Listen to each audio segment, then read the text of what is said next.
Hola, estimados amigos, bienvenidos a este 12º capítulo de nuestro podcast Escépticos del Más Acá. En esta ocasión, y teniendo ciertamente muchos temas para tratar, nos acompañan Daniel Durán y Mario Peral. Hola Luis, hola Mario, un placer estar nuevamente participando en el podcast y un saludo para todos los auditores que nos acompañen y deseándole a todos, por supuesto, que se encuentren bien, ojalá en cada uno con sus familias.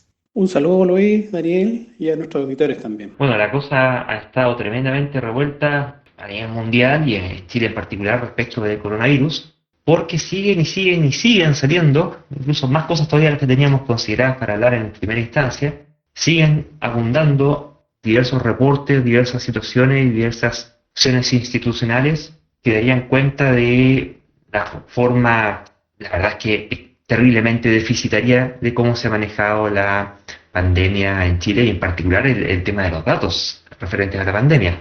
Sin ir más lejos, ya bueno, para coronar el asunto, tuvimos este cambio de ministro de Salud, salió el señor Jaime Mañalich y volvió, o entró en realidad París, que es, o fue en su momento presidente del Colegio Médico de Chile, entre medio de una gran polémica que está ocurriendo respecto de cómo se lleva esta información. Algunas cosas han sido develadas por la notable periodista Alejandra Matus a propósito de varias estadísticas o varios muestreos, varias fuentes de datos y correlaciones con distintas cosas que han estado mostrándose, que estarían dando cuenta de que las cosas habrían venido siendo bastante distintas a cómo se venía reportando oficialmente. Y esto ahora se corona con que la Escuela de Salud Pública de la Universidad de Chile ya va derechamente a dejar de usar los datos del Ministerio de Salud, porque son poco confiables al punto de que, según ellos, harían imposible toda modelación de la pandemia y cómo se está desarrollando esto en nuestro país. Y me queda la duda, la verdad, ¿qué tan común será esto? ¿Si habrá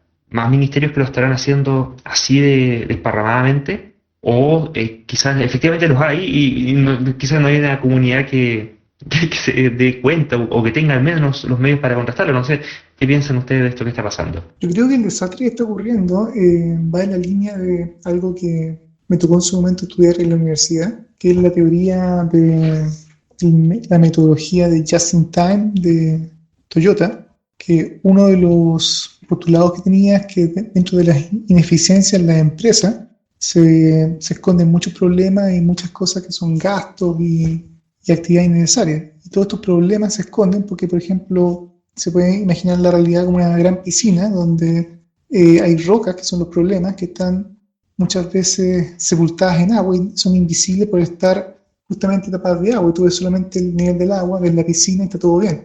Solamente cuando el agua comienza a bajar es que estos problemas comienzan a aflorar y te das cuenta que hay problemas. Y ahí venía la teoría en todo este mundo de Toyota, que era reducir justamente esta agua, que en el fondo es los recursos que está gastando, los stocks en particular, los inventarios. Yo creo que en el caso de los ministerios y todos los sistemas de gobierno, no solo el chileno, sino de todo el mundo, esta pandemia está haciendo bajar justamente el inventario de recursos disponibles, humanos, materiales, a límites impensables, no solamente a nivel de salud y los colapsos, sino en todo tipo de áreas, y eso está haciendo justamente que todas estas rocas que habían de cosas mal hechas, de ineficiencias, de incompetencias, ahora están aflorando simultáneamente en todos los campos. Así que en el fondo, sencillamente la crisis, yo creo, está justamente revelando lo que siempre estuvo mal, solo que todo al mismo tiempo, y eso hace que los dramas ahora sean inclusive mucho más terribles de lo que uno quisiera.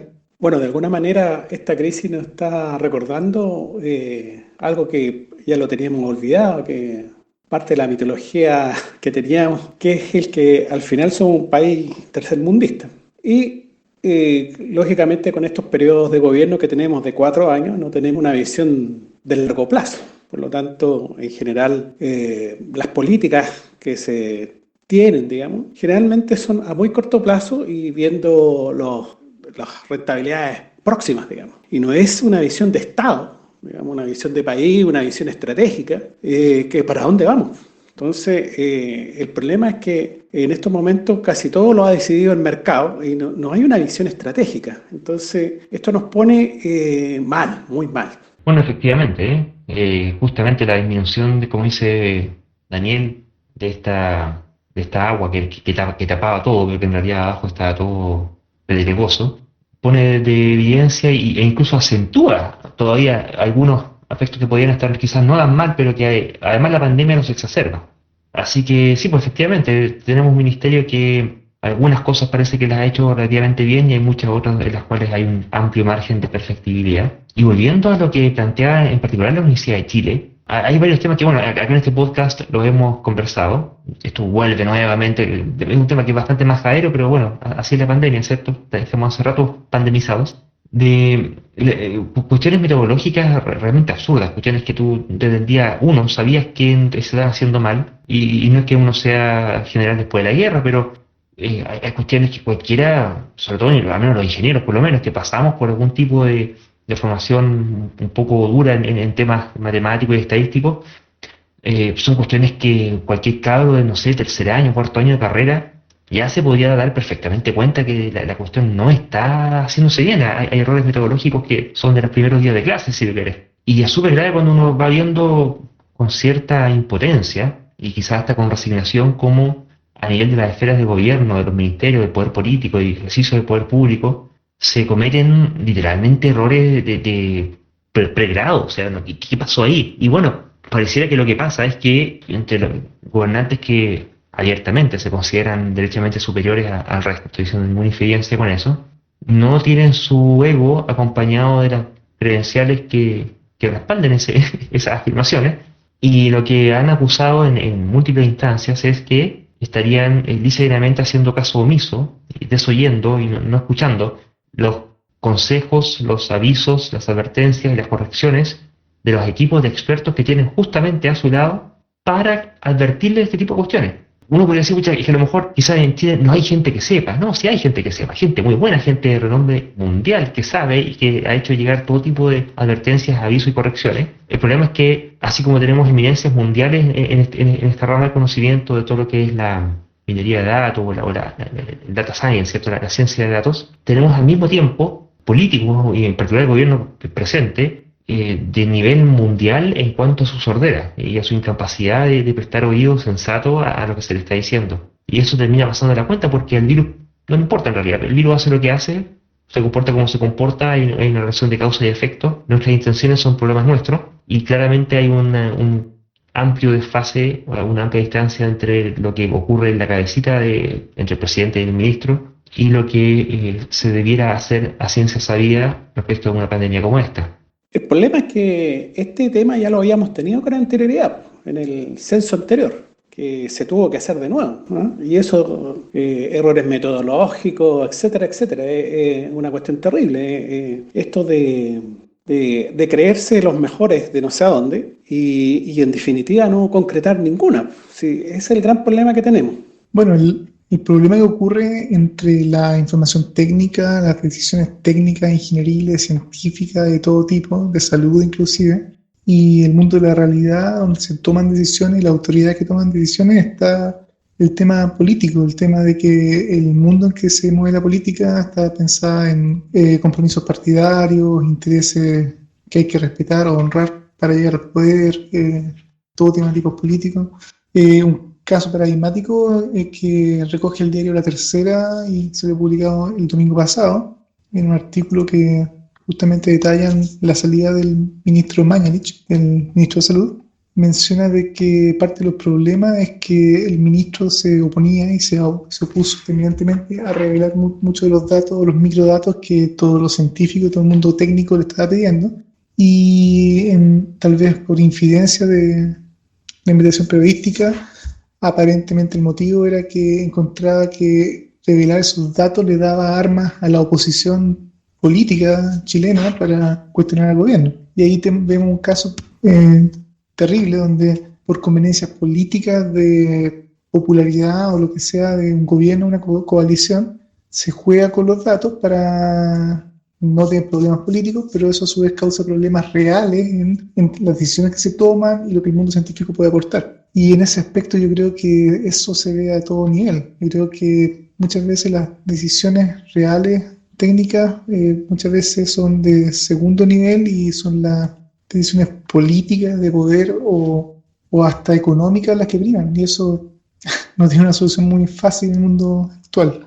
Es decir, la ideología política sobre la evidencia científica. Es un tremendo problema esto. Bueno, para aterrizar un poco el asunto a nuestros auditores, específicamente, ¿cuáles eran los problemas que se están avisando? Estos fueron los que provocaron ya el retiro de la Escuela de Salud Pública.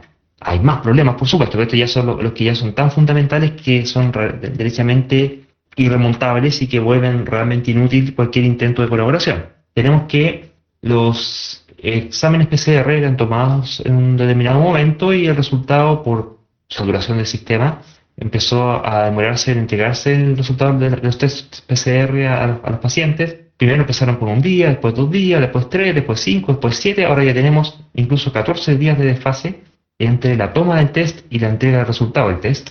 Lo malo de esto es que al momento de contabilizar los niveles de infección, la contabilización de los infectados se hacía al día de la entrega del reporte del test y no al día de la toma del test. Por lo cual, gratuitamente, empieza a ocurrir que una proporción cada vez creciente de casos empieza a ser considerado con semanas de rezago. Y esto es particularmente grave porque, al ser la pandemia un fenómeno de crecimiento exponencial, porque el factor de replicación es mayor que 1 para cada individuo, o sea que en promedio cada persona contagia a más de una persona. ¿Ya? Eso significa el factor de replicación mayor que 1, y el que sea mayor que 1 es lo que caracteriza que sea una pandemia. Pues cuando es igual a 1 aproximadamente es una epidemia, y cuando es menor a 1 algo así como una endemia, si que existiera la palabra. Entonces, al ser una pandemia y tiene una característica de crecimiento exponencial, acá se intentó de una forma improvisada, tanto metodológica, política y logísticamente, hacer lo que llamaban como cuarentenas dinámicas. Esto es, ir haciendo cuarentenas parciales, comuna por comuna, según tal criterio que, además, bueno, hay otra cosa, que fue un criterio totalmente oscuro. Jamás, nunca se supo cuál fue el criterio con el cual se decidía si acaso una comuna de estas cuarentenas dinámicas entraba o no en cuarentena, o salía. Así que todo indica que al final de cuentas era el tuntún, al olfato y al metincón o metincón nomás. Y con ese nivel de imprecisión se intentó surfear una ola, que tiene que hacerse, eso es una labor de alta precisión, ¿cierto? Intentó surfearse una ola exponencial con datos que pienso que aquí, para que sea práctico y sirva de algo, será, no sé, 3 días, 5 días, cuando mucho. Pero cuando empiezas a trabajar con datos de 1 semana, 2 semanas de atraso, es como intentar surfear una ola que ya reventó. Cuando es exponencial, cada día, cada par de días, cada puñado de días, suma muchísima, requiere contra mucha diferencia, y hace eso que sea totalmente imposible hacer algún control fino. Así que hubiera tenido acaso alguna chance de poder funcionar la idea de las cuarentenas dinámicas, al menos un requisito que era necesario e imprescindible es que la precisión, los datos fueran precisos y frescos, cosa que no ocurrió. Así que ya se podía saber a poquito andar, de hecho casi tan pronto como se anunciaron, que eso definitivamente no iba a funcionar dado la demora en la entrega de esos datos. Y aún así, se intentó hacer ese tipo de, entre comillas, optimización, que buscaba por una parte ojalá tener la menor cantidad de cuarentenas posibles, de la menor duración posible, para minimizar el efecto económico, y al final lo que terminó ocurriendo fue que terminaron reventando la economía, y igual de todas formas la pandemia resultó totalmente descontrolada acá. Y en el tema técnico también tenemos el siguiente problema político que está ocurriendo con el ministro Andrés Cubé, el ministro de Ciencia y Tecnología, que está en un ministerio que es relativamente nuevo y se había pedido por muchos años. La ciencia y la academia chilena pedía tener un ministerio de ciencia y colocar a alguien que entendiera el tema. Andrés Cubé, por currículum, es una persona que viene del mundo de la ciencia, entonces fue en su momento muy bien recibido, pero durante la pandemia en general ha estado y estuvo apoyando al ex ministro Mañalich en todo el manejo justamente de entrega de información. Indicaba que la información era correcta, era de buena calidad, y esto ya también está llevando a otro problema político y científico. De hecho, este lunes hay una carta que fue firmada por 100 científicos y gente de la academia pidiéndole la renuncia. Y bueno, más allá de que se pueden hacer muchas peticiones y cartas, ya también hay una respuesta del actual ministro de Salud, que está en este instante el señor Enrique París, avalando al ministro de Ciencia y Tecnología, diciendo que él lo ha hecho muy bien. Entonces aquí nuevamente pasa el problema entre las decisiones técnicas, los datos o lo que la tecnología puede decir, digamos, y puede predecir o puede modelar, y todos los tipos de apoyo y decisiones políticas que por supuesto van en su propia línea de decisiones que no necesariamente se pegan a veces a la realidad de los datos. Entonces ahí, bueno, la sociedad civil y el mismo mundo de la academia tiene que, yo creo, seguir trabajando y presionar a las autoridades para que sinceren las cosas, entreguen la información, y si es que los modelos o los modelos científicos dicen que efectivamente hay un problema, va a haber que seguir presionando, dado que es un hecho ya que se ha visto por semanas y meses que el gobierno es bastante poco sensible a todo lo que son las opiniones de expertos, e inclusive un científico que algún ministerio se presta más justamente para manejo político que justamente escuchar a la ciencia. A propósito del ministro de Ciencia, lo más probable es que esta carta que mandaron los científicos va a seguir escalando. O sea, lo más probable es que en la semana vamos a tener, no sé si más cartas o algún otro comunicado. Esto es debido a que es impresentable, sobre todo que un hombre viniendo de ese mundo. Aparte que dentro de todo está el temita el cambio de los criterios de conteo. O sea, primero de que no seguía los estándares de la OMS, después de que sí seguía los estándares de la OMS, después otra vez no lo siguió, después otra vez sí lo siguió, pero con cierta modificación. Y al final empieza a ocurrir tal nivel de cambio de metodologías que sencillamente ya no se sabe qué significan los números que se están mostrando. Si hay algo que se consiguió fue confundir a pesar de entregar números, ¿cierto? Y se esconden falazmente diciendo que la información la están mostrando en circunstancias de que la información que muestran no califica como información, que no informa, no se sabe qué es lo que mide. Cuando mide cuestiones que no sirven para nada, o que sirven muy poco, o que se prestan para más confusión todavía. Ahí aparece también el tema de que van cambiando si acaso contaban o no contaban la gente que tenía que moría con COVID o que moría por COVID.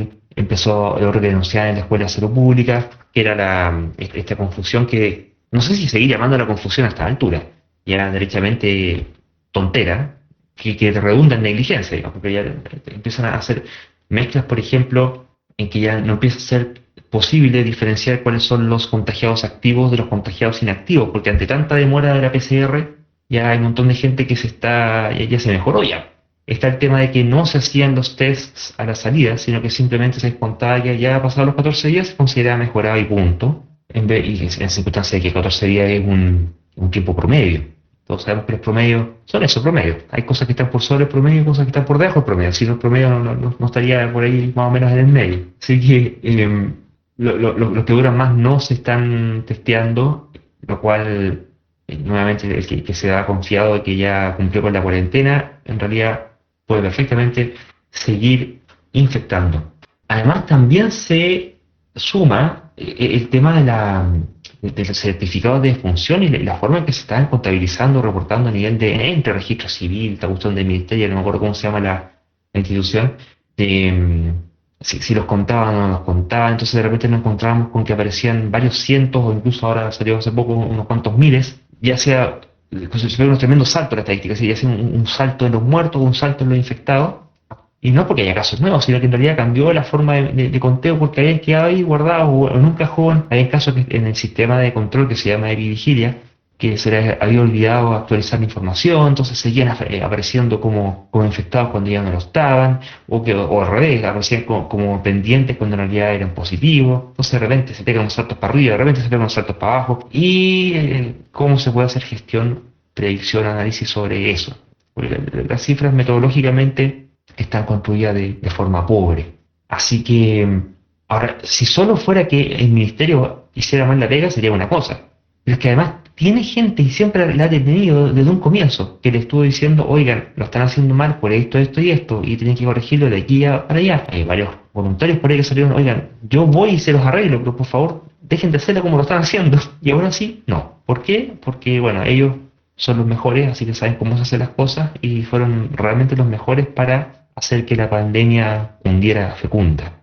Y el problema que con la última metodología, que entiendo que ahora se comenzaría a aplicar la metodología de la Organización Mundial de la Salud, de contar los casos confirmados de muerte por PCR, más la gente que murió con sospecha y qué sé yo, pero en realidad el Ministerio de Salud finalmente abandonó su tarea. Hay que recordar que en el principio se reportaba diariamente los muertos que se habían registrado, por lo menos en los hospitales o en servicios de salud, hasta las 9 de la noche del día anterior. Entonces, por ejemplo, hoy se decía hasta las 9 de la noche del día anterior hubieron 20 muertos, 25 muertos y el día siguiente sí. Y por lo tanto la curva iba creciendo con un muestreo diario. Ahora, ya en esa época había muchos reclamos, muchos cuestionamientos, justamente gente que moría, estaba muriendo inclusive en los mismos hospitales, pero el examen de PCR que podría haber confirmado que efectivamente la causa de muerte era COVID, no había llegado, entonces no estaba en esa cuenta. Entonces, producto de este vicio de intentar contar solamente a la gente con COVID confirmado, sigue dejando mucha gente fuera de las cuentas y probablemente nunca entraron. Lo cual, entre comillas, también falsea los datos de lo que sabemos hoy por hoy, cuánta gente ha muerto en Chile por COVID. Y fue tanto el escándalo del tira y afloja, que finalmente lo que está haciendo ahora el Ministerio dijo, ya, perfecto, vamos a usar solamente los datos del registro civil. Y el problema es que los datos del registro civil son datos que, por un lado, pueden ser positivos porque capturan también los certificados de defunción de personas que no murieron necesariamente en un hospital, pero dependen de que la gente, las personas particulares y las familias, y con todo el problema de que están hoy en cuarentena, cada una de las familias vaya al registro civil y registre la defunción. Y eso significa entonces que una persona que puede morir hoy, un día miércoles, con todo el drama que significa y todos los trámites para ahora más encima hacer su sepultura y todo lo que corresponde, la familia puede que termine finalmente registrando el deceso en el registro civil tal vez el día jueves o viernes, y dado además entonces ahora la demora del propio registro civil para computar o registrar los datos y publicarlos, finalmente esté informando de esta muerte, inclusive que puede ser confirmada por COVID con PCR, probablemente el día lunes o martes. Y por lo tanto entonces ahora los datos que se están reportando son aún peores que cuando se están reportando o subreportando al menos día a día. Todo eso porque el Ministerio de Salud sencillamente abandonó la tarea de verdad llevar la cuenta. Y eso es vergonzoso. Bueno, además de que se nos suma de que nuestra población, además, es extremadamente porfiada. O sea, bueno, no sé si porfiada, porque tenemos también el problema de una pobreza muy escondida y que es gente que necesita salir a comer, a buscarse el pan diariamente. Entonces, al parecer, nuestros datos en relación a cuánta gente realmente necesita ayuda también parece que no funciona. Entonces es increíble cómo esta crisis ha revelado, digamos, todas estas carencias que tenemos como país. Y por último, de todas maneras, para el tamaño que tiene nuestro país, digamos, 17 millones de habitantes, el número de infectados es demasiado alto. Creo que ya vamos como en el puesto número 9. Esos son con los datos que nos están dando nuestras propias autoridades, que es posible que estén absolutamente equivocadas y que tendríamos que multiplicarla al menos por 3. Peor todavía, a esta altura la multiplicación, hay distintas formas de reestimar el asunto. Ya a esta altura vamos por una subestimación casi de un factor 9, ya medio tirando para 10. Así que de estos ciento y tantos mil confirmados que se están dando, ya bien podríamos estar hablando que en realidad estamos teniendo del orden de 1 millón de infectados, ¿ya? Al menos a nivel de infectados. Los muertos es otro cuento.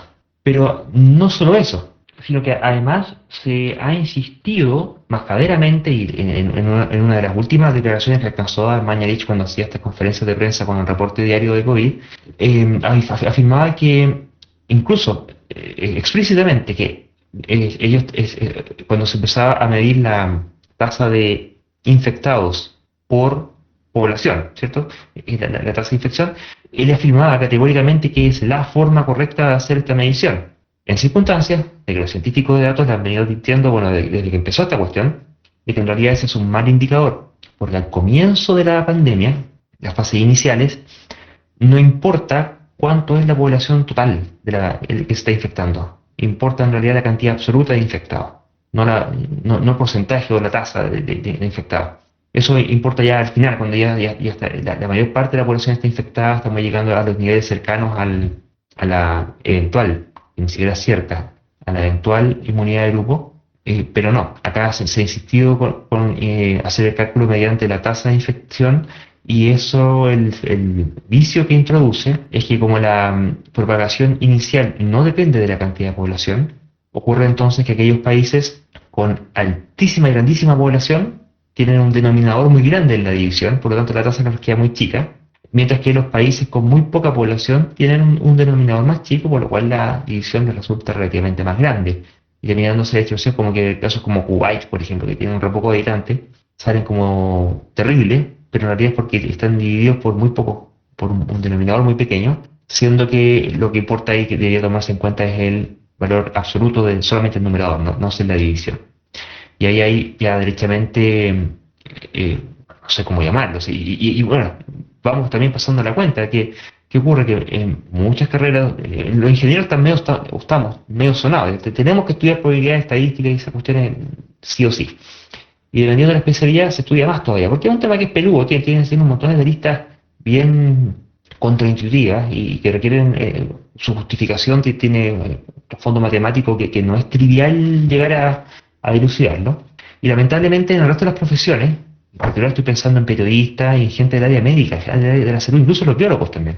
La formación en estadística es bastante pobre en general. Cuando las miras son sorprendentemente básicas. Y lo que empieza a ocurrir es que, claro, pues terminé con un médico de ministro y resulta que su nivel de formación estadística no es particularmente notable. Y si a eso se le suman además características de personalidad que tienden a desestimar el consejo de los que sí saben, terminas con gestiones y con decisiones que realmente no resisten análisis. Y cuando lo que se está gestionando son políticas públicas, eso se paga con la vida y con los recursos de todos. Bueno, pero no está bien, o sea, no saben profundamente, pero hay epidemiólogos, dentro de eso los epidemiólogos resuelven muchos problemas. De hecho, en la historia, mucho antes que se descubrieran los virus, las bacterias, qué sé yo, ya había gente del área que descubría cosas. Como por ejemplo, hay una plaga famosa en Londres, mucho antes que una plaga de cólera, y los tipos, aplicando toda esta metodología, los tipos se dieron cuenta de que algo había en el agua de tal o cual parte, y los tipos lograron aislar la epidemia de cólera. No recuerdo exactamente en 1800 y algo, un famoso doctor Snow, que es muy mencionado. Eh, por lo tanto, antecedentes, o sea, sabemos cuando empieza esto, sabemos lo que se viene. Bueno, el problema con la estadística es que, como dice Luis, es muy complicada, especialmente los análisis más profundos y sofisticados, eh, pero a veces pasa que hasta estadísticas obvias pueden pasarse por alto o la gente desestimarlas. Hay que pensar que, por ejemplo, el descubrimiento médico de que lavar las manos podía evitar transmitir enfermedades, incluso algo que era una observación que podía ser relativamente obvia hasta antes de descubrir los microorganismos, es un hecho. De hecho, pasó que el descubridor de este principio de salubridad fue un médico en Europa que se llamaba Joseph Lister. Resulta que él atendía a mujeres que daban a luz y habían dos pabellones distintos, uno que estaba más integrado al hospital y que estaba al lado de la parte donde se hacían todo lo que eran anatomía patológica o disecciones de muertos, y los médicos pasaban muchas veces de haber estado revisando un cadáver, tal vez se limpiaban las manos con un paño y entraban a otra sala y metían las manos para sacar un bebé, y la cantidad de mujeres que morían finalmente por fiebre y por infecciones en ese pabellón era altísima. Mientras tanto que había un segundo pabellón un poco más alejado y donde los médicos no iban muy frecuentemente, que era atendido por mujeres, por comadronas, por parteras, matronas, y en ese lugar la cantidad de mujeres que morían finalmente por fiebre post el parto era mucho menor. Esto efectivamente le llamó la atención a Joseph Lister y él efectivamente terminó descubriendo este principio, que era obvio, era cosa de contar cuánta gente moría en un lado y otro, ni siquiera una estadística muy sofisticada. Y finalmente él intentó hacer que sus colegas se lavaran las manos y que adoptaran este principio, y algo tan así de obvio para nuestros ojos hoy en día, que estamos siendo bombardeados con la idea de lavarnos las manos justamente a cada rato, Pero y esta idea así de obvia y con esta evidencia, digamos, de que era contar con los dedos, no caló en sus colegas. Sus colegas, efectivamente, muchos no aceptaron la idea y desestimaron la idea de Lister, hasta que después, años después, esta idea finalmente poco a poco se fueron adoptando. Pero es así de rotundo. A veces hasta los números más groseros encima de la mesa pueden ser desestimados por las personas que debían tomarlo en cuenta por todo tipo de motivos. Y eso es lo que hace más triste pensar que ahora, si tenemos que analizar cosas además con estadísticas sofisticadas que nadie entiende, ¿qué podemos esperar? Entonces la naturaleza humana requiere tal vez a veces movimientos de impacto más emocionales, tal vez para convencer a la gente, que a veces las matemáticas o la evidencia, lamentablemente. Bueno, y eso es lo que nos lleva al siguiente tema de cómo la Organización Mundial de la Salud le pedía a los líderes latinoamericanos que dieran mensajes coherentes ante la pandemia. Y esto justamente porque se necesita ese tipo de información donde hay que hacer una bajada, ya no solamente tirar matemáticas por encima, sino que ver cómo esto se puede transmitir comunicacionalmente, porque tenemos el problema de que si no, bueno, se empieza a obrar de forma errática. Y aquí un tema que ha sido clave con la Organización Mundial de la Salud es que, por ejemplo, ellos apoyan la medicina tradicional china en circunstancias de que ahí hay un contubernio poco sano entre los aportes económicos que hace China y la basura que se está validando, en particular con el tema de la acupuntura. Bueno, la metía ya se me olvidó, pero parece que era la acupuntura. Así que justamente es importante que recordar la integridad de este tipo de organismos que dan este tipo de consejos para que después puedan ser creídos aún por esta gente que pueda quizás no saber tanta estadística. Bueno, ese es un gran problema de la OMS. Predican, pero no practican. Justamente esta gente de la OMS viene aproximadamente del año 2000 con el tema de la medicina tradicional china.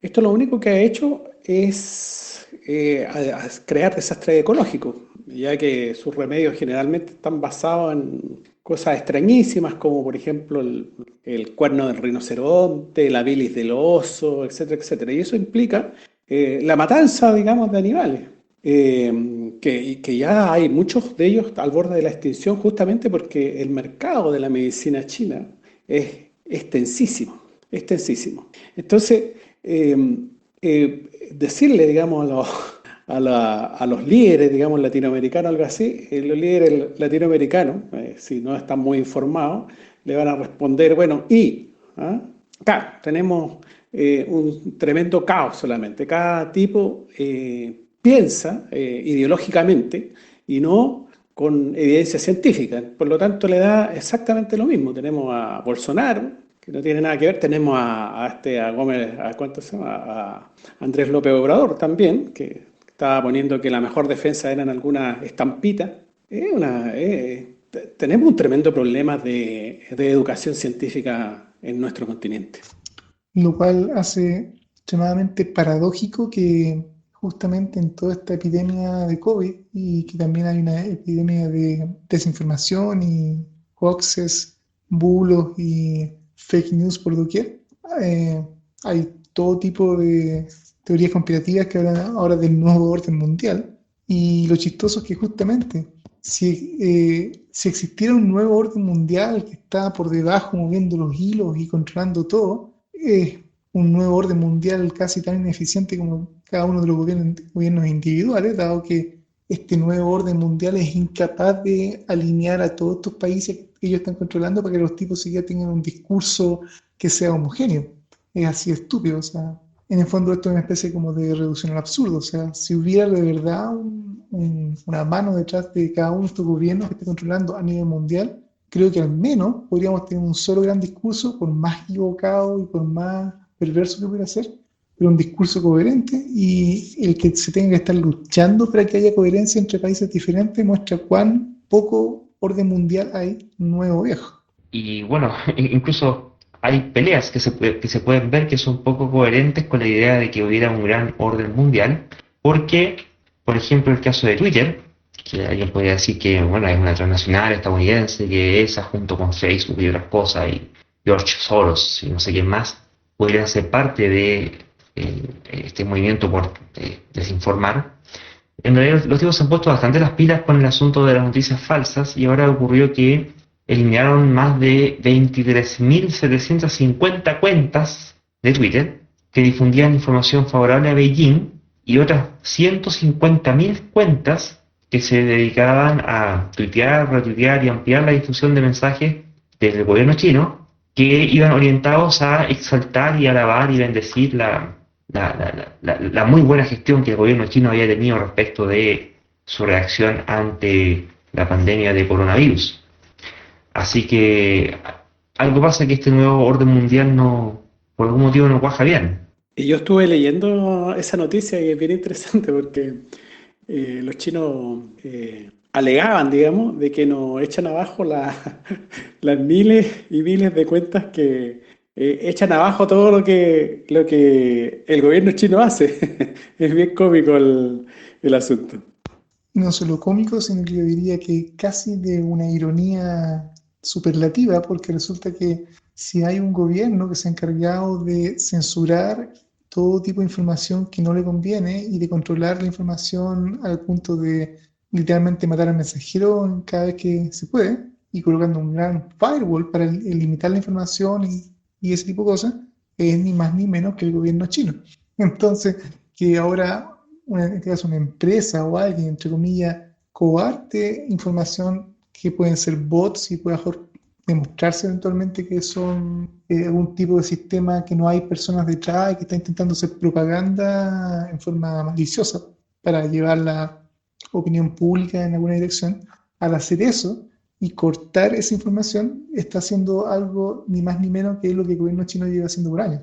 Así que ellos ahora puedan poner grito al cielo diciendo como que eso no vale, eso no corresponde, eh, es una nota de ironía exquisitamente graciosa.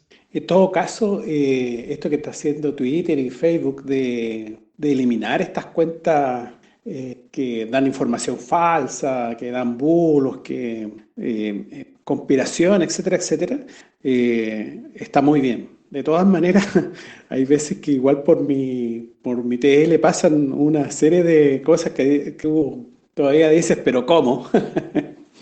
Ahora, si bien causan gracia, dan risa respecto de los absurdas que pueden hacer, lamentablemente no están exentas de daño, no causan problemas.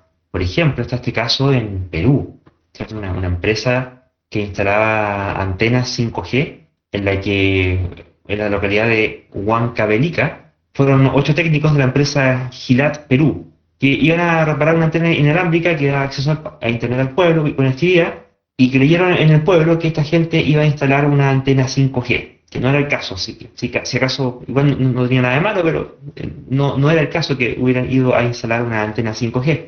Así que la gente de este pueblo, creyendo que pudiera hacerles daño por el tema del coronavirus, le prendieron fuego a esta instalación y secuestraron a los técnicos hasta que tuvo que llegar un representante de la empresa a explicarle que estaban intentando reparar la provisión de internet que daba esa antena y que para que soltara a los técnicos. Y con el atentado lo que terminó ocurriendo es que dejaron incomunicadas a las comisarías, instituciones de salud, a colegios de toda esa zona, y dejaron 12 instituciones que quedaron incomunicadas porque quemaron el nodo. Así que los secuestradores decían que iban a liberar a los rehenes solamente si es que se aseguraran de quitar las antenas 5G del pueblo, antenas que nunca ni siquiera estuvieron, además. Así que este tipo de teoría de la conspiración, orden mundial y las cuestiones no terminan de ser finalmente lesivas directamente, no solo potencialmente. Bueno, hemos dicho casi hasta el cansancio de que la tecnología 5G aún no llega acá, no llega al continente, digamos. Está recién, digamos, probándose o conectando algunos países en Europa. En Latinoamérica aún se están discutiendo a nivel de Congreso qué tecnologías van a ser. De hecho, no recuerdo cuando vino el señor Pompeo, que creo que ya lo comentamos anteriormente, cuando vino acá a amenazarnos, digamos, a Chile, de no comprarle la tecnología 5G a los chinos, sino que comprárselo en este caso, a ellos, que todavía no tienen nada. Creo que recién están empezando a tener un joint venture, digamos, con los japoneses para tener algo económico, ya que la gran ventaja de los chinos es que toda esta tecnología 5G es muy, bueno, en relación a este tipo de tecnología es barata, digamos. Bueno, el hecho que todo el temor del 5G es técnica o científicamente infundado, desde el punto de vista que toda la evidencia científica muestra que no hay ningún problema en particular con la tecnología 5G y tampoco hay evidencias de daños reales. Pero lo que la gente parece no entender o probablemente no sabe es que en última instancia, si bien las frecuencias que usa 5G, a diferencia del 2G, 3G o 4G, son frecuencias de radio cada vez más altas, y al ser frecuencias de radio cada vez más altas son efectivamente más energéticas, eso es un tema físico, pero resulta que las frecuencias más altas que estamos hablando están por debajo a su vez de la luz, que también, oh sorpresa, es una onda electromagnética, y por lo tanto el 5G sigue siendo menos energético que la luz. Y yo no veo que, bueno, sí veo que en realidad en verano, por ejemplo, la gente se pone protector solar y sabemos que la radiación ultravioleta puede producir cáncer, pero en general la luz no es algo que estemos esquivando, que nos estemos escondiendo, no sé, dentro de una caja cada vez que encendemos una ampolleta. Entonces, si es que la luz común y corriente no nos hace daño, una frecuencia que en este caso 5G es mucho más baja, inclusive la luz debe hacer aún menos daño. Y por otro lado, el otro día recuerdo haber visto un tweet que me pareció muy divertido, de alguien que preguntaba en forma relativamente inocentona e irónica, ¿cómo estará haciendo en Nueva Zelanda? Que de hecho son uno de los países que efectivamente ya tienen pilotos reales de 5G funcionando, que tienen su 5G activo y sin embargo tienen 0 casos de COVID. ¿No será que hay algo extraño en la explicación del COVID 5G? Y es una muy buena pregunta. Bueno, este tema de las conspiraciones siempre ha existido, lo que pasa es que con esto de las redes sociales se amplifican a niveles casi infinitos. Entonces, es una cosa que casi no se puede parar, digamos. Por eso que en este caso Facebook, Twitter, qué sé yo, tratan de parar esto bajando las cuentas o sencillamente censurando la publicación o diciendo que es algo falso, sencillamente. Ahora una cosa que he estado viendo y se ha estado dando bastante el último tiempo es producto de, por ejemplo, Twitter cerrando cuentas de bots con mala información, o que Twitter tenga en este instante equipo de gente o de alguna manera algún sistema de algoritmo que está monitoreando o detectando información falsa, y además en los mensajes mismos que son dudosos o directamente comprobados como falsos se le coloca una etiqueta diciendo esta información no es correcta y tal vez un enlace a alguna fuente más confiable o que lo refuta. Facebook, por su parte, está haciendo cosas similares. Resulta que hoy por hoy se está haciendo cada vez más difícil a la gente que sencillamente comparte y cae en estas conspiraciones el publicar cosas, o algunas de ese tipo de publicaciones están siendo efectivamente eliminadas, también conocido como censura. Y graciosamente no es que eso no está haciendo exactamente que la gente se diga a sí mismo, si esto está siendo efectivamente reportado como falso o estas son las explicaciones, puede que sea falso, voy a leerlo y tal vez me dé cuenta que sí, efectivamente es falso. Al contrario, mucha gente está cayendo en la actitud como el síndrome de Galileo, si me persiguen es porque es cierto, y están acusando e intentando propagar con más vehemencia, con más convicción y con más pasión estos mensajes, videos virales, falsos, porque están siendo borrados y porque están siendo perseguidos. Así que en el fondo es como una especie de efecto backfire en redes sociales a nivel global, lo cual hace todavía más terrible y más difícil controlar la pandemia de desinformación que estamos viviendo. Bueno, ahí es cuando los países se tienen que hacer cargo de la educación científica, o sea, insistir en eso. La educación científica no significa que los individuos tengan que aprender matemáticas, cálculo, etcétera, etcétera, o física, no, es una forma de pensar, eso, es pensamiento crítico. Es inevitable que los gobiernos, la educación se preocupe de eso. El tema es que de repente tenemos colegios a nivel de colegio esotérico, entonces es difícil, pero los estados deberían preocuparse de eso. Bueno, y ahora que vemos el chasco que significó a nivel de ministerio la gestión de esta pandemia, bueno, algo que se viene diciendo, no sé desde cuándo, digamos, pero seguro que desde hace muy larga data y seguro que quien lo decía tenía los motivos históricos fundados en su momento para decirlos, pero a mí no deja de resultarme notable el que ahora en vivo y en directo estemos viendo cómo efectivamente le es conveniente al gobierno el que la población no sepa cómo entender o refutar lo que están haciendo. Porque los pillan, porque les pasan la cuenta, porque les reclaman, porque les protestan, porque los denuncian, porque le aplican sanciones, porque no les votan, porque los votan. No les votan con B corta y los votan con mayúsculas, no con B larga, alta. Así que que quizás, bueno, si hubiera que recurrir a alguna conspiración, una de las conspiraciones que yo tiendo a creerme es esa, en realidad, de cómo a los gobernantes en general no les los gobernantes mezquinos, ¿cierto?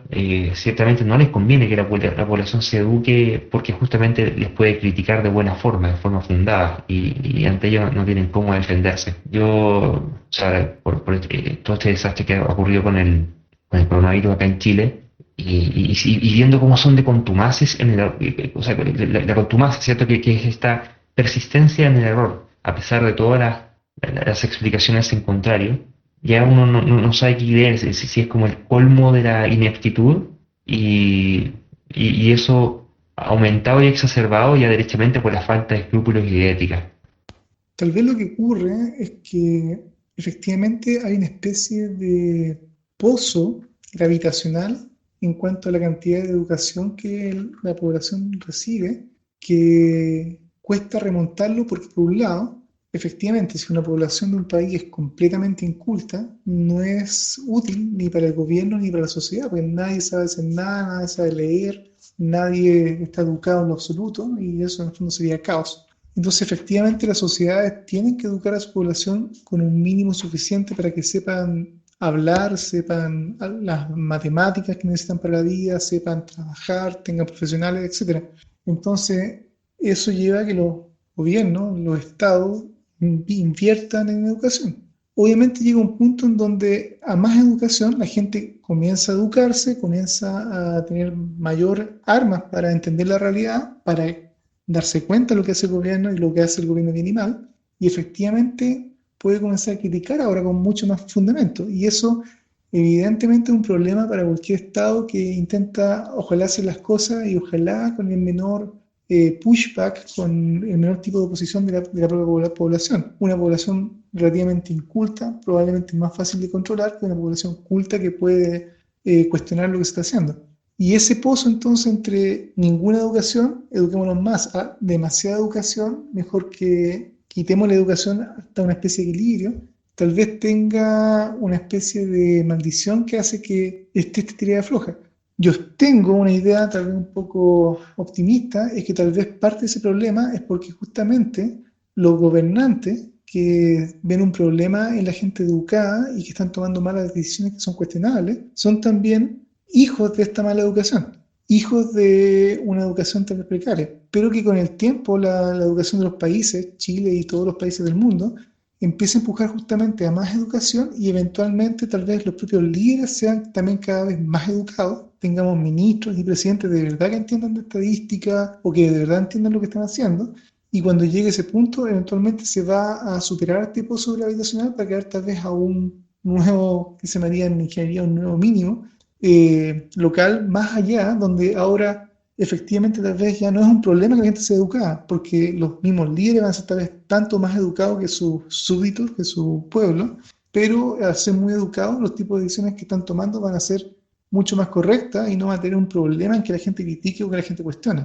porque van a estar todos en una sintonía mucho mejor. Ahora, el problema de pasar del estado actual de esta especie de equilibrio precario entre una educación y educación que cuestiona a una educación global donde todo gobierno y gente trabaje, necesitamos tal vez un tipo de efecto túnel o alguna cosa muy divertida que logre vencer esa barrera. Pero yo creo que para allá hay que empujar, aunque sea como una especie de esfuerzo de Sísifo, digamos, esta roca para que finalmente ojalá lleguemos a la cima y la educación de la sociedad completa sea mejor. Y ahí, como decía Don Quijote, con la iglesia topamos, ¿sí? Porque una población más educada, una de las cosas, si bien pasa a ser en general más crítica con el poder, en particular pasa a ser crítica con la institucionalidad en general, del gobierno, de dependiendo de cuál sea el sistema de gobierno, pero también con su institucionalidad religiosa y con el rol que juega esta en la administración del poder. Y esto no es irrelevante porque, por ejemplo, hay cuestiones que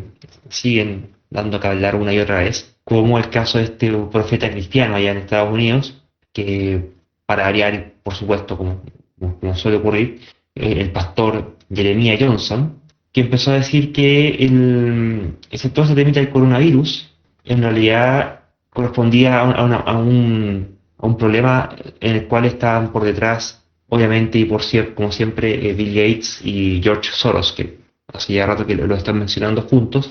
¿Y en base a qué? Bueno, como suele ocurrir con este tipo de personajes, porque se lo dijo un demonio.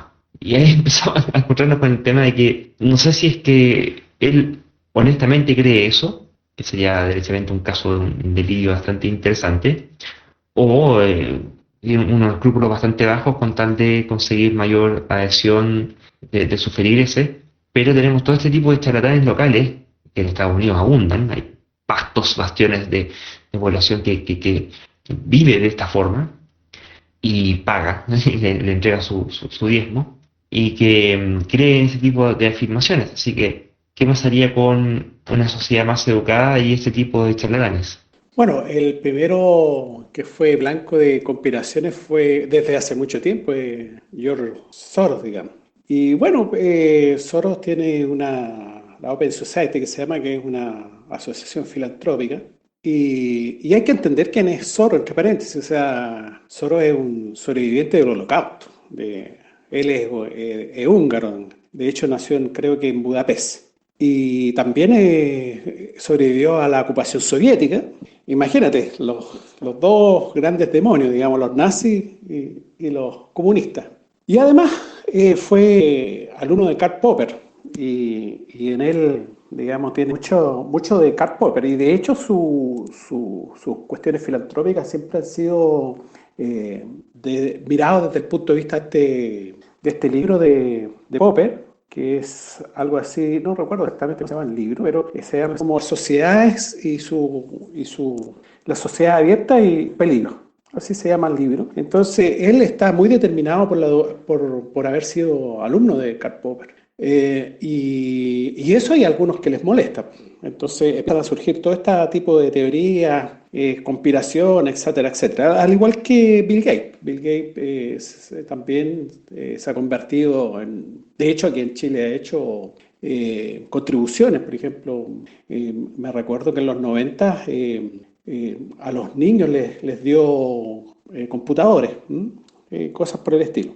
Entonces, no son lo mismo, digamos, George Soros tiene una niñez bastante más complicada que Bill Gates, pero por sus actividades se empiezan a convertir en toda esta clase de conspiración y cosas por el estilo. Ahora, este pastor, lo único que seguramente le interesa es un poco de todo, ¿no? Seguramente algún problema esquizofrénico más el dinero que necesita.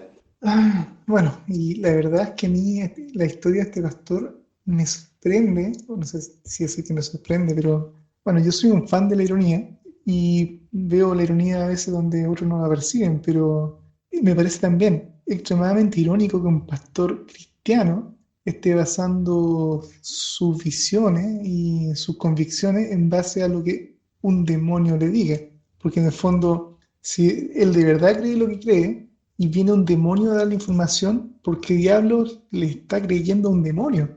Es como que, no sé, si es que alguien trabajara en una agencia de espionaje y viene un espía literalmente del otro bando a decirte algo y tú le creas a pie juntilla en forma inmediata, sin ni siquiera cuestionarte si te está engañando o es una mentira. Es cierto que si lo que te dice es justamente lo que tú ya pensabas, entonces lo das automáticamente por cierto. Fantástico eso, el cego de confirmación ahí nada más es galopante. Entonces, yo encuentro que no solo es delirante la historia de cómo relata este pastor lo que vio y el mensaje, y por supuesto también delirante la conspiración metiendo a Soros y a Gates en esta historia, y además aún así, cayendo casualmente este demonio en teorías conspirativas que también son ya archirrefutadas. Por ejemplo, todo el tema de Bill Gates con el tema de las vacunas, que él y su fundación han estado empujando la vacunación a nivel mundial para mejorar la salud del planeta. Hay muchas de estas teorías conspirativas ahora dando vuelta diciendo que justamente el interés de Bill Gates es que, dado que Voy a rectificar el libro de Popper, se llama La sociedad abierta y sus enemigos. Ese es como bueno, eso es lo que dice su biógrafo, su libro de cabecera, digamos. caso que Bill Gates esté siendo culpado justamente por el tema de las vacunas, que la estaba impulsando con su fundación para mejorar la salud del planeta, es curioso porque también dentro de las teorías conspirativas se dice que Bill Gates pretende usar el COVID, del cual también de alguna forma sería responsable, para impulsar campañas de vacunación en donde se inserten chips en los cuerpos de todas las personas para de alguna manera controlarlos o hacer alguna maldad mundial. Y eso para mí es triste y penoso. De hecho, habla nuevamente cómo la falta de comprensión de la gente en la ciencia y la tecnología les hace ver fantasmas o conspiraciones donde no hay. Y en particular, todo este mundo de los chips y la tecnología, nadie la entiende en la gente común y corriente, por lo tanto, aplicando un poco la idea de Clark de que cualquier tecnología suficientemente avanzada es indistinguible de la magia, resulta entonces que ahora los chips, dado que es una tecnología tan avanzada, son virtualmente mágicos. Y acá yo puedo dar una especie de acto de fe, si me quieren creer, digamos. Yo trabajo literalmente en empresas que hacemos los productos de software que se usan para diseñar chips. Y todas las grandes compañías del planeta que están fabricando chips y que probablemente van a estar en su próximo computador, en su próximo teléfono, en su próximo televisor, son fabricados y diseñados con herramientas en las cuales yo trabajo en su desarrollo. Y les puedo jurar que no existe nada como que nuestros programas estén tuiqueando cosas para generar ADN, modificar ADN. No, eso es algo completamente inverosímil, completamente absurdo. Es cierto que la tecnología ha avanzado muchísimo y los chips pueden ser muy difíciles de comprender, pero con toda nuestra tecnología hay cosas que sencillamente están más allá de nuestro alcance tecnológico. Y es tanto así que si hubieran chips que permitieran manejar el ADN a ese nivel de precisión, a esta altura del partido ya no habrían enfermedades genéticas. Efectivamente tendríamos ya tratamientos médicos insertando un chip benéfico y curaría todas las enfermedades genéticas del mundo del tipo que fuera. Y eso no existe porque los chips no logran hacer eso, no aún y no hay por dónde. Así que cualquiera que esté dando algo de crédito a teorías de chips asesinos y controladores es una soberana y completa estupidez. ¿Qué más puedo decir? Bueno, esa soberana y completa estupidez es la que habría estado siendo dicha y refrendada por don José Luis Mendoza, de la Universidad Católica de Murcia, presidente de esa universidad, en que se fue justamente por esa tesis de que estas vacunas y que el coronavirus, qué sé yo, las quieren usar para implantarnos justamente unos chips para controlarnos. Y se mandó un discurso que entre que el anticristo, que George Soros, que Bill Gates y Jesús, y que el bien y que el mal, un discurso bastante patético en realidad, que uno habría pensado que de repente, podríamos decir, retrocedimos allá como por el 1200 más o menos, 1300, no sé, ahí con Torquemada y esa gente en la Inquisición, pero no que nosotros hayamos retrocedido, sino que esta gente nunca avanzó,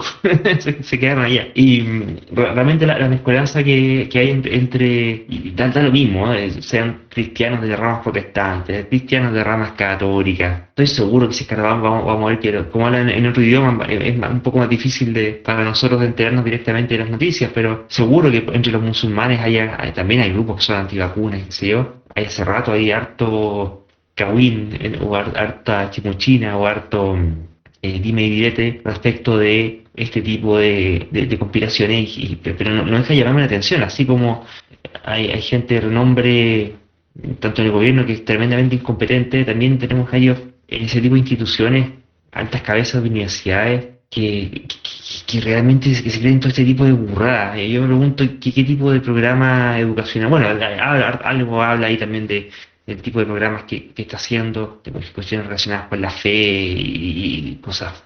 La verdad es que siempre también viendo cómo meter a Dios en todo, aun cuando eso vaya finalmente contra la ciencia, contra el bien común, aun cuando sea contrafactual, y no estamos en realidad, no sé si enterando, mucho que ya lo tenemos claro hace rato, pero se sigue notando y la pandemia sigue estresando el argumento de que no es irrelevante el quién gobierne, y ciertamente es efectivamente un temor real, un temor fundado, el que se pueda tener respecto a estar siendo gobernados por fundamentalistas religiosos o por gente delirante desde el punto de vista de su relato con la realidad. Porque eso pasa. Y ya hay varios gobernantes que lo hemos visto tanto nacionales como internacionales y en distintas instituciones que se cuelgan de este tipo de argumentos y que al final de cuentas perfectamente pueden llevar a sus poblaciones, a sus pueblos, al despeñadero, en este caso de salud pública, pero de cualquier otra cosa también. Sin ir más lejos lo que ocurría también en México, en Brasil, en Estados Unidos. Ahora, siendo abogado del diablo, resulta que José Luis Mendoza es un personaje ya bastante conocido en, digamos, los medios, porque más de alguna vez ha hecho declaraciones entre polémica y bastante al borde de los bulos. Y en particular, también hay que saber un poco el contexto en cómo se emiten estas últimas declaraciones, que son bastante recientes, son de recién el día sábado 13 de junio, pero no las emitió en un canal de YouTube o intentando advertir a la gente en público, digamos, como parte de un mensaje, pero lo dijo literalmente de un púlpito. Este caballero estaba en una misa, acá según los medios explican que era una misa en honor a San Antonio de Padua, y sobre este púlpito este caballero hace un discurso donde justamente mete a toda esta majamama de conspiraciones en un solo saco. Pero resulta que entonces yo diría que esto es un caso que ahora las redes sociales, dado que alguien grabó este video y lo hace público, nos permite enterarnos de este video, permite que tenga mucha más difusión, efectos Streisand de acción, pero es un hecho que también hay mucha gente que puede ser muy inteligente, pueden ser inclusive científicos, que pueden ser creyentes, que de lunes a viernes en sus trabajos pueden ser muy profesionales y pueden ser completamente razonables en su área de trabajo. Sin embargo, en su modo de creyente, en un fin de semana, en sus horas libres, en el púlpito o en alguna iglesia donde participan, a veces pueden dar algunos discursos y repartir las ideas más o menos convenientes de su religión, que si son grabadas y expuestas uno puede decir, pero ¿cómo esta persona está diciendo esto? Bueno, es un poco también en el ámbito de este mundo religioso. Y considerando que entonces el señor Mendoza es parte de un movimiento ultracatólico y resulta que se ha puesto a cuanta cosa liberal o de derecho entre reproductivo y todo ese tipo de cosas desde hace años, que lamentablemente esté cayendo ahora en este tipo de discurso y cayendo en todos los bulos habidos y por haber recientes, no es para nada raro. Y es una advertencia para la gente que, si bien el derecho a la religión y el derecho a la libertad de tener una o no tenerla es un derecho, conviene que en realidad, más allá de lo que creen y que puedan fervorosamente seguir, intenten educarse y no sencillamente capturar en una mentalidad crédula cualquier cosa que se tope en el camino, porque a la larga la diferencia entre este caballero haciendo este discurso en una misa y estos señores que estuvieron secuestrando a técnicos en Perú, la única diferencia es de localización geográfica y de con cuánto ánimo se decidieron a actuar, pero la idea de fondo entre un director de una universidad o un presidente de una universidad católica y estos señores en Perú, agricultores que estaban destruyendo torres 5G, desde el punto de vista conceptual, creen y piensan lo mismo. Sí, efectivamente. Uno posiblemente utilicen alpargatas y tengan ropa con hoyos, el otro posiblemente se vista con terno, pero a la hora de revisar no lo que está por fuera del cuerpo, sino lo que está por dentro de la cabeza, tienen más o menos el mismo tipo de precariedad.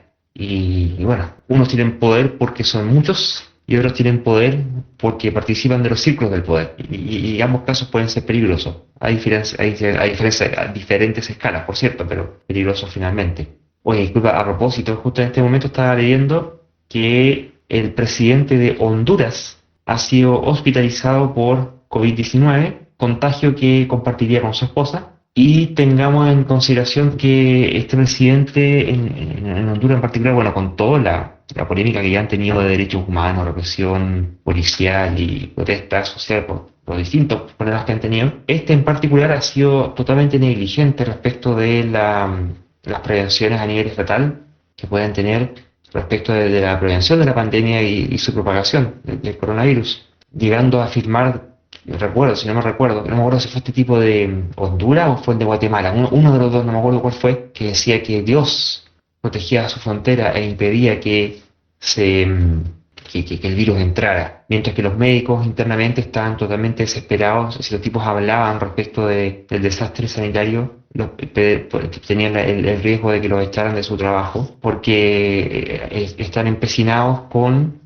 negar la pandemia en vez de quedar en evidencia como lo negligentes e incompetentes que son como gobernantes al momento de proveer un sistema de salud pública decente en su país. Así que, pucha, lo lamento por este señor Juan Orlando Hernández, pero hasta uno podría decir que se la buscó, ¿no? Bueno, algo parecido le pasó a Boris Johnson, ¿no?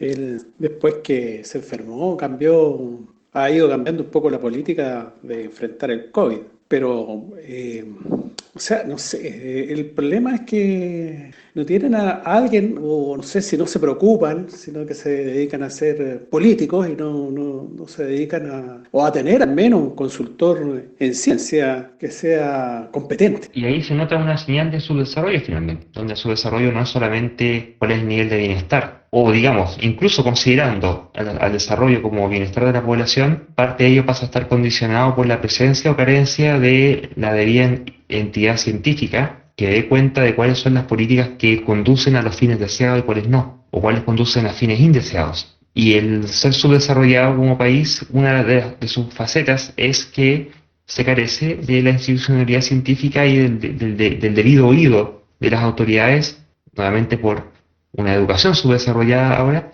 al consejo experto que pueda orientar el buen gobierno. Lo más increíble es que estemos hablando de estos temas en el siglo XXI, ¿no? Donde íbamos a andar en el espacio, íbamos a andar en autos voladores.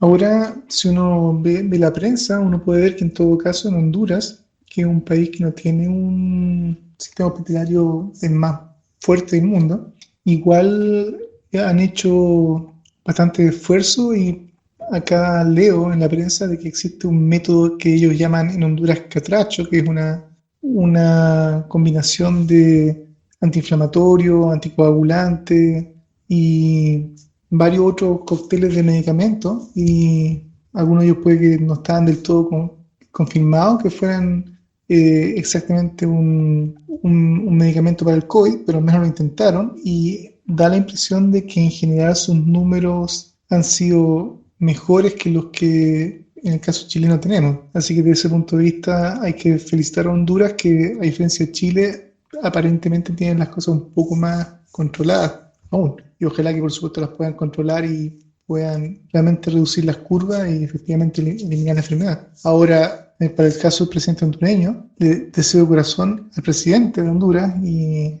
al país, digamos, que ojalá se recupere, porque efectivamente después de pasar por la enfermedad, y que probablemente no lo va a pasar bien, yo creo que si sobrevive, va a ser uno de los más fuertes impulsores en hacer las cosas mejor en su país, digamos, y tomárselo mucho más en serio, a diferencia de muchos otros líderes sudamericanos que ningunean la enfermedad o dicen que eso es un resfrío, o como ya se registró a Bolsonaro diciendo, bueno, pero si al fin y al cabo todo el mundo muere, así que importa que haya muchos muertos en Brasil. Probablemente cuando la enfermedad toca la puerta de cerca o directamente te afecta, probablemente es la mejor experiencia de vida para, si uno logra sobrevivir la enfermedad, tomarla en serio y como autoridad ojalá tomar las decisiones correctas que antes hubieran sido tal vez dudoso, pero para qué. Así que te deseo el mejor de los éxitos en el tratamiento y recuperación al presidente de Honduras. Ahora, ciertamente que es importante predecir, en última instancia, que es a lo que se aboca la ciencia, y cuando uno gobierna es importante, bueno, también predecir, y por eso es que es útil e importante recurrir a la ciencia para que esas predicciones funcionen. Que se usen para bien o para mal es otro cuento, pero sin ciencia ninguna de las dos cosas se va a poder hacer. Y así es como aparece una disciplina que se llama cliodinámica, en donde hay un investigador, señor Peter Turchin, que la ha planteado y que al parecer habría hecho ciertas predicciones. Entonces, ese tema lo trajo Mario y quisiera que, bueno, según lo que él ha podido leer o no al respecto, sería interesante que nos comentara el carácter ya sea científico o pseudocientífico de este tipo de disciplina y sus predicciones. Que en particular haya dicho cosas respecto al 2020 que habría sido, que él vaticinaba que sería un caos. Bueno, efectivamente, la noticia que ha salido en los medios, que ya ha salido un par de semanas, es que este científico, digamos que es el señor Peter Turchin, es como el predictor, digamos, de lo que iba a suceder el año 2020. Esto fue por un artículo especial, o sea, una edición especial que sacó Nature el año 2010, que se llamaba Visiones, ¿eh? Y donde los tipos empezaban a hablar con respecto a qué es lo que venía. Pero revisando esto, la primera sorpresa que me encuentro es que él no escribió ningún paper en realidad. Él lo que mandó es una carta que aparece y bueno, se la vamos a poner como link a nuestros auditores, pero básicamente lo que dice la carta es, lo voy a leer, está en inglés por supuesto, pero es relativamente corto. Entonces, lo que plantea en su carta es que debido a la inestabilidad política, esto puede ser contribuyente para la próxima década. Y dice que es probable que la próxima década sea un periodo creciente de inestabilidad para los Estados Unidos y Europa occidental, lo que podría socavar el tipo de progreso científico.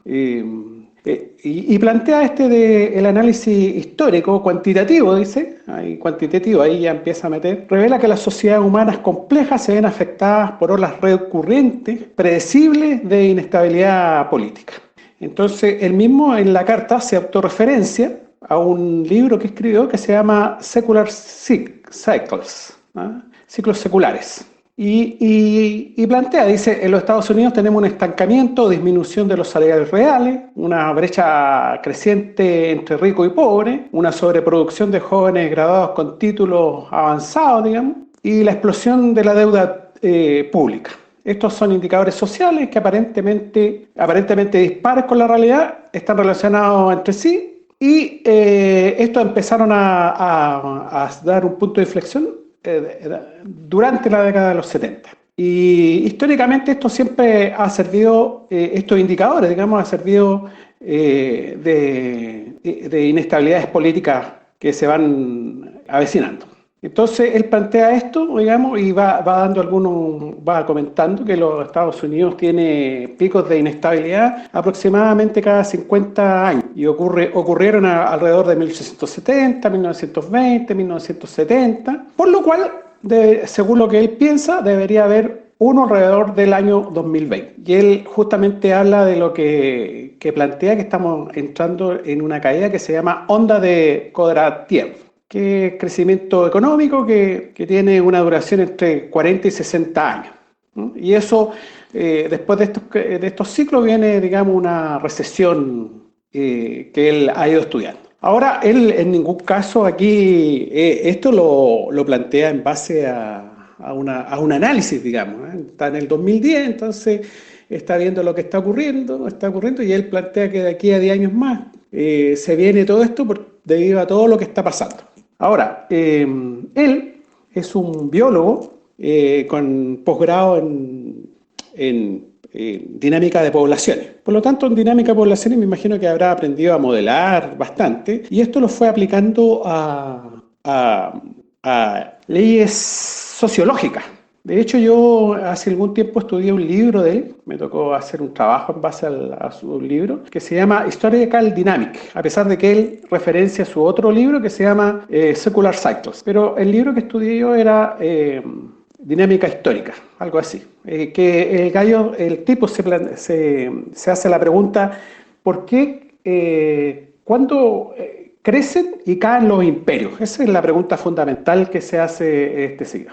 Entonces, él tiene, al parecer, son de la misma cosa. Hay un señor que se llama Randall Collins, que es un psicólogo, sociólogo, y él planteó ciertas leyes de por qué pasan ciertas cosas, y tiene un modelo en particular que es el éxito en las guerras. Entonces, tiene varias variables ahí relacionadas. Entonces, ¿qué es lo que hace en este caso este señor Turchin? Le aplica matemáticas. Es decir, a partir de lo que dan algunas variables, él le aplica matemáticas. Entonces, básicamente son ecuaciones diferenciales. Entonces, en base a eso, él determina, tiene un modelo que podría eventualmente predecir simulaciones, básicamente. O sea, no es que esto lo haya contrastado con la realidad. Y él lo mejora el modelo y dice, mire, este modelo, incluso dentro de sus variables está una variable que él llama asabilla, que es la solidaridad que tienen las personas entre ellas. O sea, cómo se mide la solidaridad entre las personas es difícil, pero él lo mete en la ecuación. Esto se me imagina que es como cuando uno va al médico y el médico a uno le dice, oiga, usted tiene es proclive a tener un problema cardiovascular. Usted le dice, ¿por qué? Bueno, porque usted fuma, usted es obeso, usted tiene diabetes, es sedentario, o sea, las cosas que normalmente el médico te dice. Entonces yo lo que podría hacer, bueno, tomar las variables obesidad, sedentarismo, etcétera, etcétera, y meterlo en una ecuación diferencial y eventualmente podría llegar a obtener la variable riesgo cardiovascular.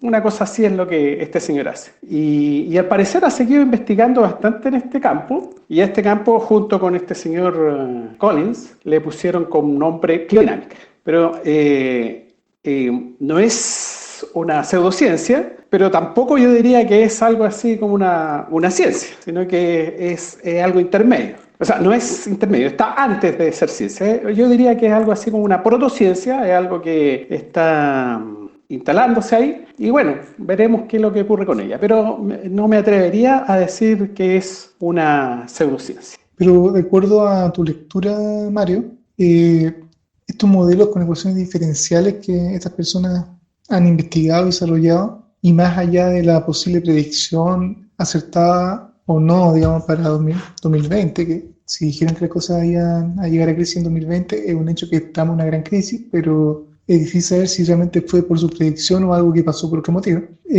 Por su modelo, me refiero, si el modelo efectivamente predecía correctamente una crisis. ¿Este modelo ellos lo han aplicado para algún otro evento o algún otro caso donde se haya podido comprobar que estos modelos con ecuaciones diferenciales y aplicados de la manera que ellos lo hacen permite predecir algo más allá de este evento particular de este año? Bueno, como te contaba, lo que realmente hizo este señor hace 10 años atrás, en el año 2020, en Nature, no fue un paper, sino que escribió una carta bastante corta que la vamos a poner ahí a disposición para que la lean, donde más bien, en base a todo lo que él ha estudiado, hace un análisis. O sea, mire, ¿sabe qué más?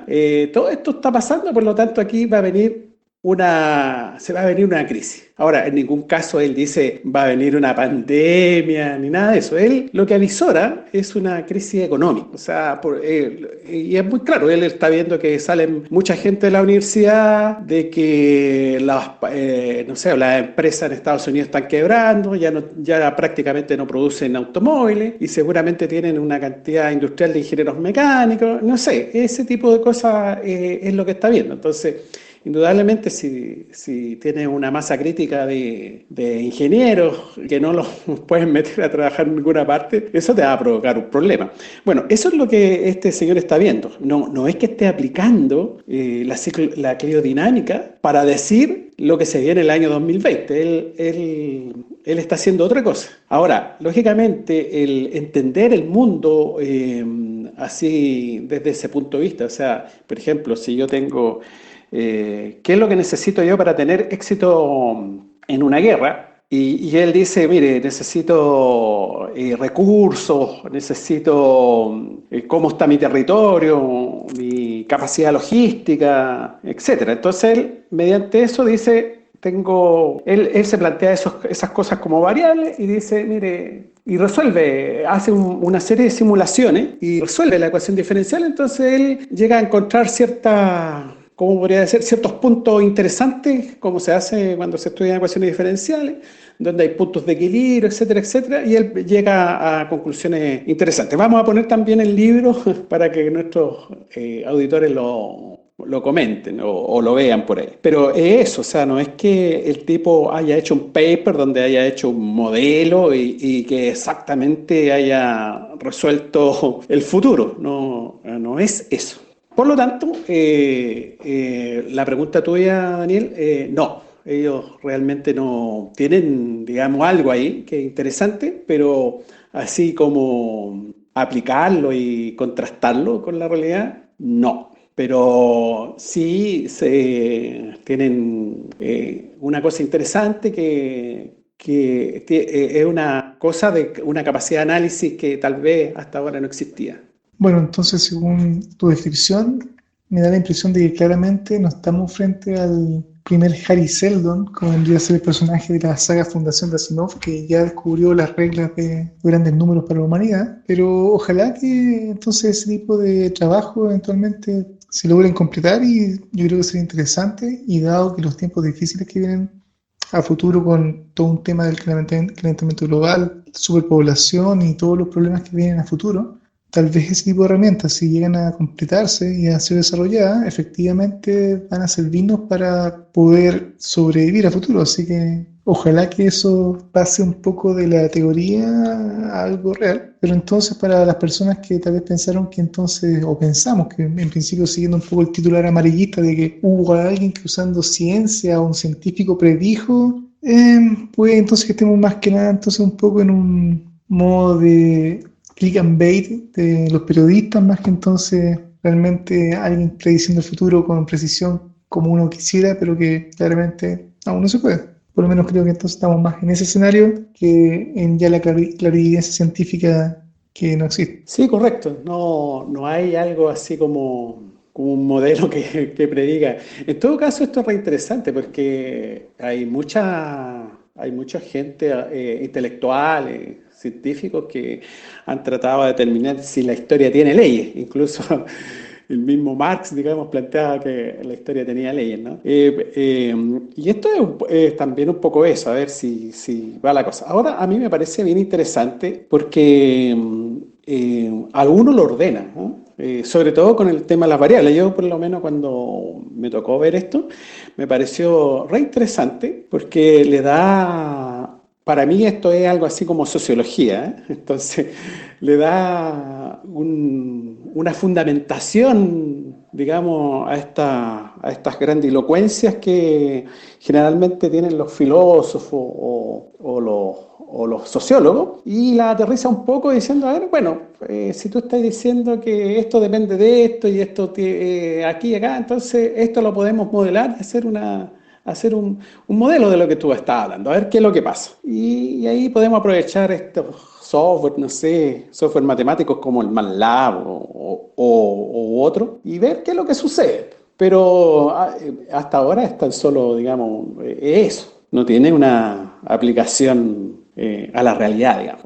Lo que sí serviría así para hacer un mejor análisis de la realidad. Y eso es la ciencia. La ciencia es tener modelos que cada vez se vayan aproximando así en forma asintótica a despejar lo que es la realidad, digamos. Bueno, yo ahí le rescato una cuestión que encuentro que es interesante, porque suele ocurrir que en sociología se describe que la sociedad es así o asá, que ocurren tales cosas, o que tal cosa es causa de esta otra. Pero al fin de cuentas, aparte de algunas cuantas observaciones con mucho ruido muestral, se echa de menos un poco la formalización de ello, que es lo que permite ya aterrizar exactamente a qué se están refiriendo esas palabras cuando se dicen, que tienen la gracia de ser una matemática, de ser un lenguaje formal, ¿cierto? Y como eso habitualmente no ocurre, bueno, siempre que hay para interpretación o buscar o descartar la contradicción casi según la conveniencia de la interpretación semántica, empiezan a darse vueltas de si quiso decir esto, quiso decir lo otro, cuando en realidad si lo formulara matemáticamente la cuestión quedaría zanjar rápidamente si es cierto o falsa. No digo que sea fácil, pero sería una vía y el buscar proponer hacer este tipo de modelamientos vía ecuaciones, por lo menos se le puede reconocer el mérito de que consigue ese objetivo, ¿cierto? Es decir, bueno, estas son las ecuaciones que modelan aquella proyección sociológica y que los números decidan si es que una tesis se sostiene o no, lo cual no es lo mismo que algo que también puede intentar o con lo cual se puede tropezar muy ingenuamente, quizás siendo biólogo y eventualmente sabiendo matemáticas y no siendo sociólogo, es que vayas a saber quizás si las variables que considera que, si bien pueden ser variables relevantes y ciertamente son variables que tienen que considerarse, las cosas que tú mencionaste son muy relevantes. En el caso de Chile, por supuesto, cuando se hablaba, por ejemplo, que Chile era un oasis, ¿cierto? Cuando el presidente Piñera, a propósito del estallido social, venía a decir que como esta gente, este enemigo poderoso, invisible, venía a destruirlo todo y que no tenía compasión con nada y que venía a destruir este oasis que tenemos, ¿cierto? Uno se pregunta, bueno, ¿era un oasis realmente? Y la verdad es que hay una serie de indicadores que decían que no, la verdad es que parece que no. Quizás él en su casa y con sus 10 vecinos puede que sí, pero para el resto del país hayan hartos problemas, ¿cierto? Y ya se visoraba que esta cosa en algún momento iba a terminar reventando porque había varios factores, cada uno de ellos por sí solo ya bastante delicado y en conjunto eran necesariamente una bomba de tiempo. Entonces, en ese sentido, encuentro que es relevante tomar un poco de perspectiva y aunar todos estos indicadores e intentar meterlos dentro de algún tipo de licuadora o alguna coctelera y tratar de, bueno, indagar si es que a lo largo de la historia en distintos países, cuánto estos factores, cada uno por sí solo y en combinación, han contribuido o no, ya sea a la inestabilidad política, ya sea, o al contrario, a la solución de ese problema, ¿cierto? Pero quizás peque de ingenuo, ¿no? De hacer esta simplificación que puede que sea necesaria para poder hacer un modelo, que si no quizás sería demasiado complicado, pero eso no es culpa de la realidad, es parte de nuestras limitaciones metodológicas. Pero en ese proceso de simplificación bien podemos terminar por modelar tan precariamente el fenómeno que termina siendo una herramienta finalmente no útil para esos fines. Y cada un poco lo que plantea al comienzo Daniel. ¿Realmente predijo esto o le chuntó simplemente a hacer todo de chiripazo, de suerte? ¿Cómo se ajusta ese tipo de predicciones a otro tipo de situaciones, con otro tipo de escenarios? Porque, y eso es importante, y a propósito del tema del coronavirus y la pandemia, qué sé yo, con todas estas predicciones o estas, que hasta qué punto no se cae en astrología numérica por ver quién consigue chuntarle a la cifra. Porque los modelos cuando se construyen justamente ajustándose a los datos que se tienen. Entonces, el que mi modelo describa muy precisamente y con lujo de detalles cada una de las cosas que han pasado, no dice mucho necesariamente sobre su capacidad de predicción. La capacidad de predicción tiene que ser puesta a prueba con datos que no están en el modelo. Creo que se hace con, no sé, pues, sistemas de aprendizaje automático, con clasificadores, redes neuronales, deep learning y todo ese tipo de cosas que hoy están tan en boga. Muchas de las predicciones que yo veía de coronavirus y la pandemia era que, oye, ajusté mis datos según los nuevos datos que hay y predigo esto. Y después, bueno, cambian los números, no le chunta un poco más, un poco menos, y vuelven a salir. No, mira, yo volví a tomar estos otros números que ahora sí que no están tan bien y lo volví a ajustar y ahora sí que el modelo está muy bueno y predigo esto otro. Eh, y empieza a haber un tema de confusión metodológica, ¿cierto? Porque claro, si uno ajusta los modelos a los datos que tiene, eso está bien, pero en realidad como metodología va en un régimen regresivo porque te va llenando las excepciones. Entonces, no necesariamente va a terminarse con tener un modelo que sirva para predecir el devenir de la sociedad. Y yo no sé hasta qué punto este personaje, con esta cuestión de la biodinámica, estaría haciendo un overfitting en vez de realmente una predicción. Y que en este caso, dice realmente le hecho un todo de chiripazo, ¿no? Bueno, y lo otro es, ¿qué es lo que se entiende por crisis? Es parte del chiste. Cuando se hablaba de la crisis subprime o la crisis de deuda, en fin, distintas crisis, no dejaba de haber desacuerdo entre los especialistas de si hasta qué punto era una crisis, cuándo es crisis, cuándo no es crisis. Claro, no, es que es una crisis de liquidez. Ya, bueno, pero entonces es una crisis con apellido, es un tipo de crisis respecto de la liquidez. Pero una crisis de deuda, ya, bueno, ok, de la capacidad de pago de la deuda. Pero es una crisis total del sistema cuando la crisis deja de tener apellido, cuando dejamos de estar en crisis. Y no me queda claro que este personaje lo haya, o al menos por lo que escribió Mario, no sé. Y lo otro también es bueno que decir, bueno, ok, ya, el tipo define qué es una crisis y lo formula matemáticamente. Ok, y tiene un modelo y bajo ese modelo se cumplen ciertas condiciones y por lo tanto cabe la noción de crisis. Pero que hago evaluar de forma comparativa y de forma más revisada o validada si acaso ese modelamiento de crisis corresponde con lo que realmente estamos necesitando o queriendo o pretendiendo describir como crisis. Se corresponde no solamente el modelo predictivo, sino que finalmente la regla de cortapalos para decir si cabe o no cabe el caso. Bueno, yo creo que la carta que manda la revista Nature es bastante más humilde. El tipo está dando prácticamente una opinión y en base a ciertas cosas está diciendo, mire, ¿sabe qué más? El año 2020 va a haber crisis. O sea, no, pero no es que el tipo sea tarotista ni nada de eso, sino que él está haciendo un análisis social, digamos, de lo que está mirando, de lo que está viendo. Entre paréntesis, viendo este tema, me apareció también, estuve viendo, me apareció un artículo del MIT, donde sale otro investigador, Johannes Peile Kappeler, no sé, no soy muy bueno para la pronunciación, que el tipo, digamos, también plantea, él básicamente lo que dice que hay leyes en la historia. O sea, este gallo se tira más allá todavía y dice, hay leyes en la historia y estas pueden ser modeladas con este tema de teoría de redes. Y el tipo él, según él, la ha contrastado con ciertos hechos en el Imperio Bizantino. El tipo es especialista en Edad Media y el Imperio Bizantino. Para que veas que es interesante este asunto, ¿eh? Pero todavía o sea, yo soy un poco incrédulo de estas cosas, de que se pueda, de que la historia tenga leyes. Más bien yo he visto un caos, digamos. Pero bueno, el caos también, a ciertos tipos de caos las podemos modelar con ecuaciones diferenciales, digamos. Pero no sé si el caos de la historia de la Tierra lo podamos alguna vez modelar. ¿Sí? Todavía tengo mis dudas. Bueno, el tiempo terminará por zanjarlo, ¿cierto? Y seguro que así como él, puede haber otros más que han intentado lo mismo y vayas a saber ahí qué es lo que resulta. Así que bueno, vamos dándole término a este capítulo. Les agradecemos a todos vuestra audiencia y nos despedimos. Muchas gracias a todos. Adiós Daniel, adiós Mario. Adiós muchachos y también a los auditores. Mucha suerte y cuídense. También me despido, gracias por la invitación y para quienes hayan escuchado hasta esta parte, espero que hayan disfrutado el episodio y podamos ojalá continuar en el futuro compartiendo información con ustedes. Hasta luego.